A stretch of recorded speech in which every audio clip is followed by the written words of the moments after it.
আপনি বছরে প্রায় 3 থেকে 4,000 ঘন্টা আপনি মোবাইলে ব্যয় করেছেন।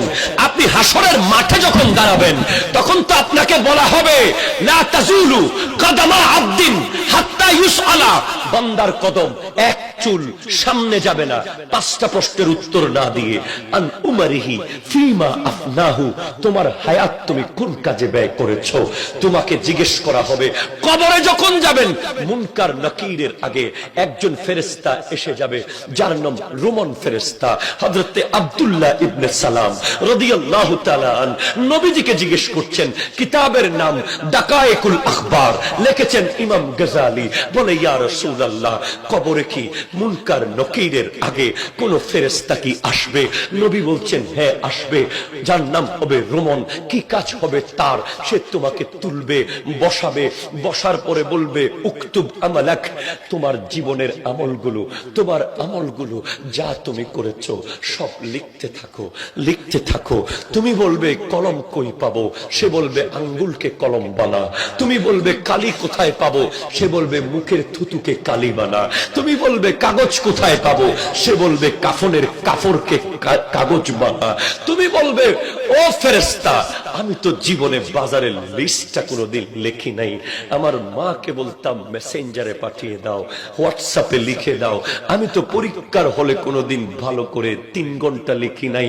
ও ফেরেশতা, আজকে আমি কেমনে লিখবো?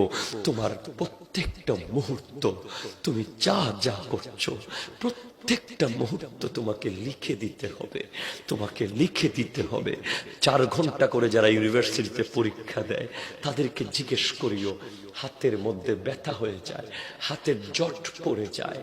এবার তুমি 40 বছরের আমল তোমাকে লিখতে হবে তোমার কবরে বসে বসে, তোমার কবরে বসে বসে।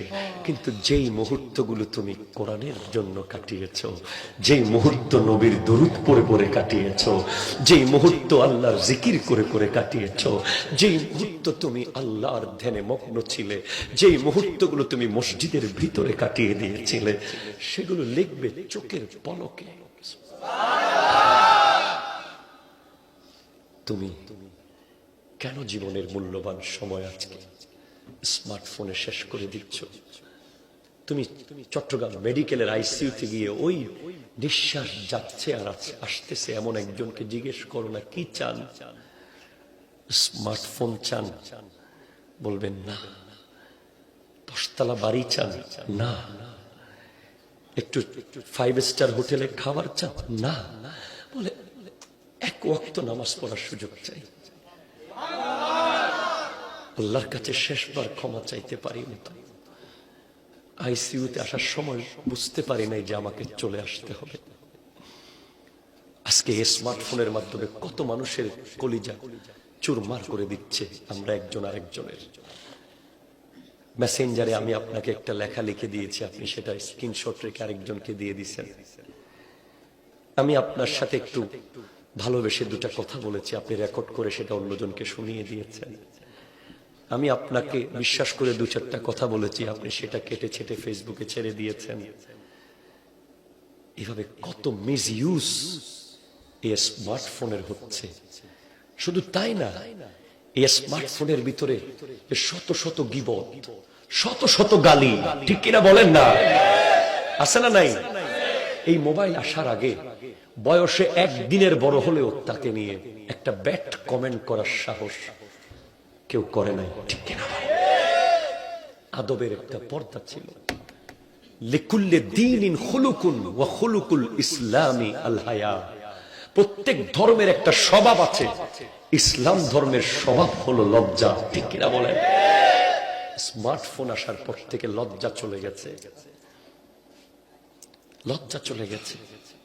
আমি ফানা চাচ্ছি এখন আল্লাহর কাছে, ওয়াল্লাহি আমি আল্লাহর কাছে এই যন্ত্র থেকে পানা চাই। এই যন্ত্র আমাকে যত কষ্ট দিয়েছে এই জীবনে, এই যন্ত্রের কারণে আমি যত কষ্ট এই জীবনে পেয়েছি, আমার মনে হয় অন্য কোন কারণে আমি পাইনি।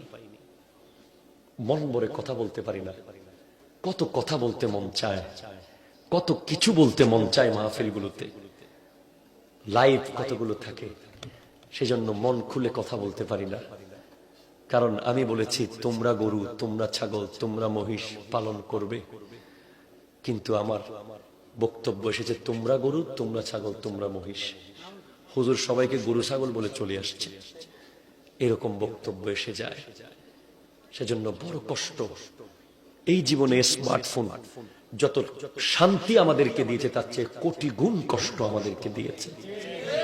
এই স্মার্টফোনের কারণে আজকে আমরা ফিজিক্যাল নিরাপত্তা পেলেও মেন্টাল নিরাপত্তা আমরা পাচ্ছি না। আমরা প্রতিদিন টেনশনে থাকি কখন কি প্রপাগান্ডা ছাড়ায়।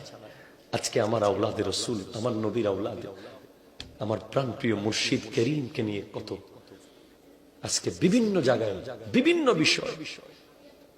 একজন দরবারের ভক্ত, দরবার প্রেমিক, আমরা দরবারের মানুষ, দরবারের প্রোগ্রাম, দরবারের লেবাস, দরবারের কার্যক্রম, দরবারের টুপি, দরবারের বিভিন্ন বিষয়ে কথা আসতেই পারে, ঠিক কিনা বলে?